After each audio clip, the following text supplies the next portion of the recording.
Hi folks, my name is Gabe Jenkins. I'm the Deer and Elk Program Coordinator with the Kentucky Department of Fish and Wildlife. We're here today to demonstrate how to field process an elk. So from the point that your animal is down and harvested, packing it, getting it ready, and then get it back to the truck. Today, here to help us, we have... I'm Samantha Seaton, Conservation Educator with the Kentucky Department of Fish and Wildlife. And I'm Becky Wallen, also a Conservation Educator with the Kentucky Department of Fish and Wildlife. So basically we're going to show you the gutless method to where you are taking the hide off, breaking it down into quarters, and getting it ready for your pack. So with that, let's get started.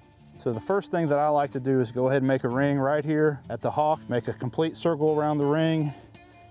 Now you can use a regular straight knife and cut and work your way around through it, or you can use a gut hook like we have here, grab it and just kind of make a circular cut. And then we're going to take the knife and we're going to cut it right down the inside of the leg all the way to the brisket. As you're doing this, the more that hair you cut, the more you're going to have on the meat that you're going to have to deal with later in the processing part. So try to make that cut as smooth as possible to cut down on hair on the meat. You're going to make 2 longitudinal cuts. You're going to go one up from the brisket up the neck to be able to get to the neck meat, and then one from the brisket back to the base of the hind leg, and just move right up through here, right along the base. Once you get your line cut up through the stomach, you're going to take it and work just right along through here, back to the anus.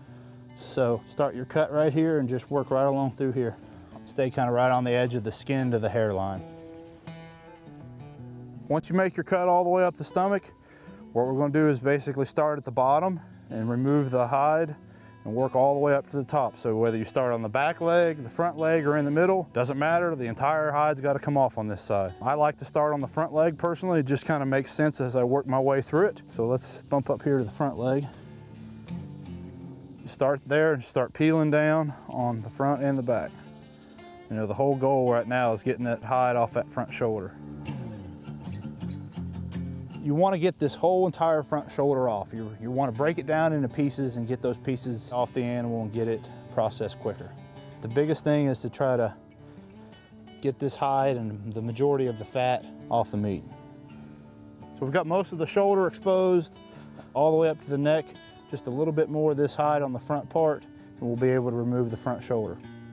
So Becky's doing a great job starting here at the base and just kind of working just all one big piece of hide. When we're done with this, the hide should all be one piece.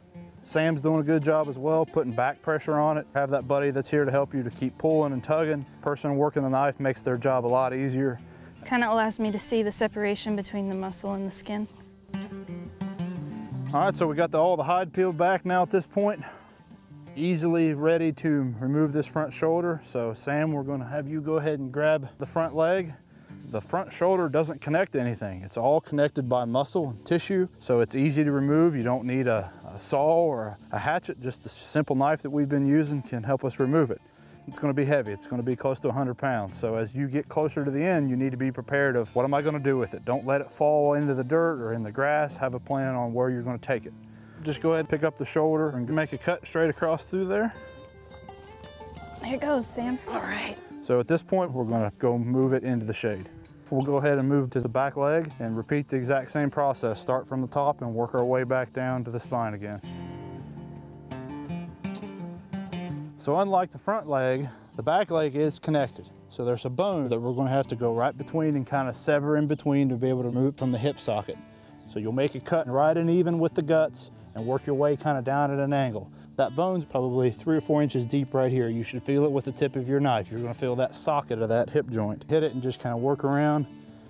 You are going to cut into the meat some, so just kind of keep working at an angle. That hip socket's going to be right there. So you're going to feel that kind of, it's like a fist, that hip socket. So you're going to work around it up top. There's not going to be a lot of meat towards the top. It's all going to be pretty much loose. Most of your meat's going to be right here at the base of the hip, and there's going to be some of this meat that's connected to the hip. So you'll kind of work at this angle and then turn that knife and move flat and work right up the hip bone this direction. There's going to be meat in behind that hip bone. So once you feel the end of your blade hit the end of that hip bone, you've cut enough on the underside and you'll kind of push backwards where you cut the back side of it. So now you've kind of got the end of the hip and you're going to cut down into it at that point. So we've got all the meat removed from the hip socket. Now we're kind of working up the back of the spine. You're going to take your knife and work this meat right along the spine, right on the edge of the spine, kind of up this direction, and getting this ham, this roast that sits right in here on the back side of the leg. This is a 2-person job once this thing comes loose. So trying to cut some of this and not put all the weight on your helper is the best thing you can do here at this point. You're gonna work that cut up about a foot and a half, and then it should come to a stop. There'll be a kind of a connective point right there, and you'll feel the top of the hip. That's where the back leg will end, and then the tenderloin will be moving forward at that point.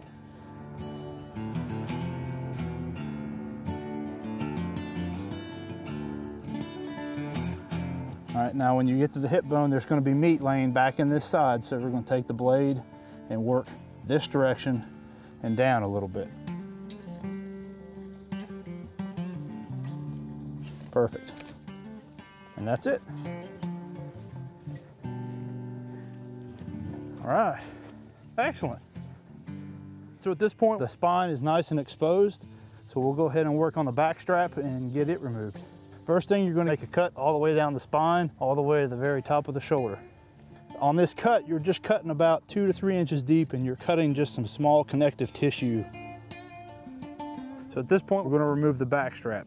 This one's really nice and easy to visualize because it's this meat right here. So from the spine down to basically where the ribs start sticking out. This entire section of meat runs from the hip all the way to the front shoulder. So it's not really connected to anything. You're essentially just putting that knife in and just working that knife along the top of the ribs and the spine. And with a little bit of pressure from the back and lifting up, you can just kind of move that knife real easy through there, and it'll all come out super quick. And you got it. Now we're going to show the gutless method on how to remove the tenderloin. The tenderloin is this piece of meat right underneath of the spine that lays kind of in this section right here.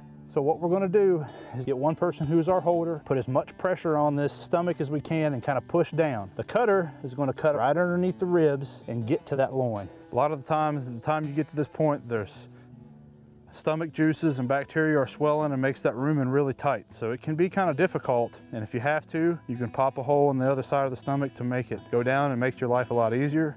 I mean, you can see the piece of meat we're going for. You can stick your hand in and use your index finger as almost like the blade.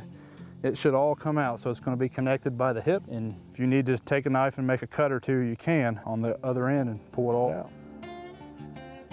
We removed all the quarters, the back straps, the tenderloin. You can go ahead and remove some of these other pieces of meat along the rib cage, the brisket, on up the neck, and get as much of the neck meat on this side as we possibly can get. It's great for stews or grinding or jerky or something like that. We want to be good stewards of the resource and make use of everything that we possibly can. And then at this point, we're going to go ahead and grab our hide, all one piece, drape it back over the carcass, grab the other side and flip it over.